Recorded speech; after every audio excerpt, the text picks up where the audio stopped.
Guilhem, comment s'est construit ce documentaire magnifique. Guilhem Garrigue, merci.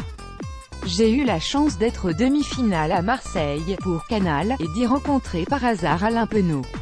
On a déjeuné ensemble avant le match Racing Clermont et j'ai senti beaucoup de pudeur et en même temps beaucoup de fierté de sa part vis-à-vis de la carrière de son fils. Je lui ai proposé de réaliser un reportage avec lui, si jamais Clermont se qualifiait pour la finale. Il m'a dit ok, si Damian est d'accord. En fait, les négociations ont duré quelques jours. Alain ne voulait pas perturber la préparation de son fils à la finale. On a donc commencé par cette scène où Alain craque dans les tribunes du Stade de France. Je pars de ça en me disant qu'il y a quelque chose à faire derrière.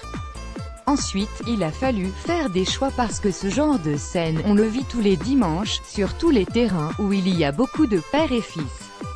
Je voulais d'autres cas différents, 3 histoires différentes. Pour incarner une relation fusionnelle père-entraîneur, fils-joueur, j'avais le choix entre les Ntamak et les Rouma.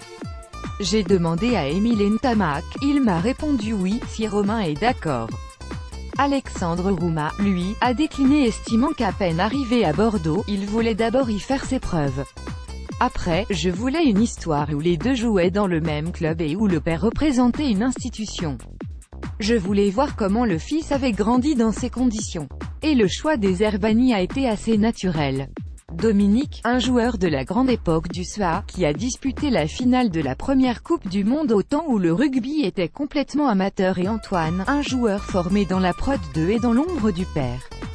Damian Penaud ne voulait pas parler de son père, j'ai eu du mal.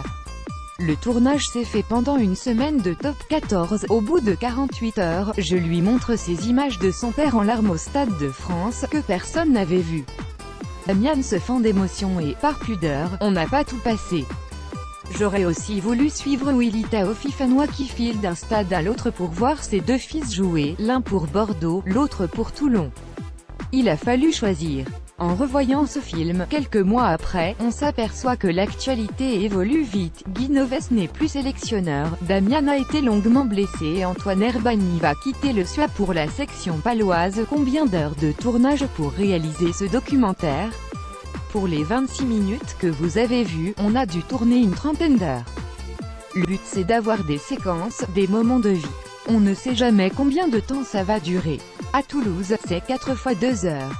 Il y a aussi les heures passées à chercher dans les archives à regarder les anciens matchs des pairs.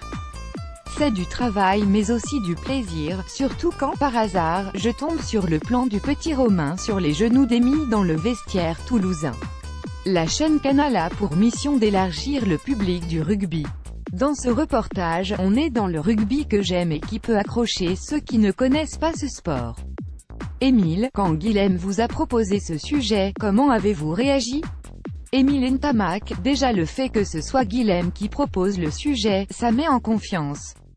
On est sûr que ça ne va pas être monté pour faire du buzz. Ils y avaient le problème d'emploi du temps de Romain qui devait passer son bac. Dans notre famille en tout cas, on a toujours vécu le rugby de façon simple, c'était d'accompagner nos enfants dans leur passion, quel que soit le résultat. J'ai connu la même émotion qu'Alain pour la finale du Top 14, lors d'une finale de cadets. Ce n'est pas le niveau qui compte, l'important, c'est l'épanouissement de nos fils, d'en être fiers et de prendre du plaisir à les voir jouer. Avec le professionnalisme, peut-on craindre moins de filiation? Émile Ntamak, il y en a toujours eu et je pense qu'il y en aura toujours. Ce qui change c'est la médiatisation, aujourd'hui, on filme les moins de 20 ans. Le professionnalisme c'est aussi vivre de façon médiatique notre activité. Il faut le prendre avec Émile. Pouvez-vous imaginer Romain ailleurs qu'au stade toulousain? Émile Ntamak, Romain a grandi au stade toulousain, ça m'aurait fait mal qu'il n'ait pas ce maillot pour son premier match en Top 14. Dans l'ère moderne, peu de joueurs réalisent leur carrière dans un même club. À l'époque, on parlait de mercenaires. Aujourd'hui, c'est un job et donc il faut aller où sont les intérêts du joueur, pas que financiers, aussi pour gagner du temps de jeu, se remettre en question. Mais le plus tard possible, j'espère. Guilhem, n'avez-vous pas songé à mettre une fille dans votre sujet? Guilhem Garrigue, j'avais imaginé d'intégrer la relation entre Christophe Dello et sa fille qui joue à Blagnac. Ça aurait été intéressant. Mais Canal+ n'a pas les droits du Top 8. Mais oui, il y a de belles histoires à raconter avec les filles aussi. Émile, on vous voit tellement